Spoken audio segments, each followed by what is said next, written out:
ஹீரோக்கு police job கிடைச்சதால ஃபேமிலியோட சென்னைக்கு வருவாங்க. அங்கே சென்னையில் இருக்கிற T17 போலீஸ் ஸ்டேஷனில் எஸ்ஐ ட்ரெயினியாக ஜாயின் பண்ணுவார். போலீஸ் நகர செயலாளர் தாசா கொண்டது யாருன்னு கேட்டு ஒருத்தர் அடிச்சு விசாரிச்சுட்டு இருப்பாங்க.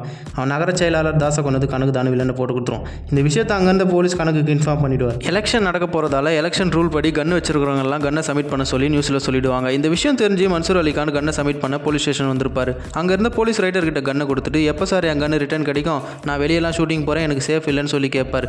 எலெக்ஷன் ரிசல்ட் வந்தால் தான் கன்று ரிட்டர்ன் கிடைக்கும்னு ரைடர் சொன்னதும் சரின்னு போயிடுவார். எலெக்ஷன் நடக்க போகிறதால அமைச்சர் ஓட்டு கேட்டு போயிருப்பார். அந்த கூட்டத்தில் யாரோ ஒரு லேடி அவர் மேலே செருப்பு தூக்கி வீசிடுவாங்க. அந்த லேடியை கண்டுபிடிக்க சொல்லி ஸ்டேஷன் இன்ஸ்பெக்டர் லேடி போலீஸ் கிட்ட இன்ஃபார்ம் பண்ணுவார். அந்த லேடி போலீஸ் ஒரு கான்ஸ்டபிளையும் எஸ்ஐ ட்ரெயினையும் கூட்டிகிட்டு இந்த கேஸை விசாரிக்க போவாங்க. அவ்வளோ கூட்டத்தில் செருப்பு தூக்கி போட்டவளை எங்கேருந்து கண்டுபிடிக்கிறது சொல்லிட்டு ஒரு ஹோட்டலில் நிறுத்தி சாப்பாடு பார்சல் வாங்க சொல்லி எஸ்ஐ ட்ரெயினே லேடி போலீஸ் அனுப்புவாங்க. அந்த ஹோட்டலில் ஒரு ஆள் சாப்பிட அந்த லேடி கிட்ட பிரச்சனை பண்ணிட்டு இருப்பான். அந்த லேடி அவங்ககிட்ட உங்கள் வேலையை மட்டும் பார்க்க சொல்லி சண்டை போட்டுட்டு இருப்பாங்க.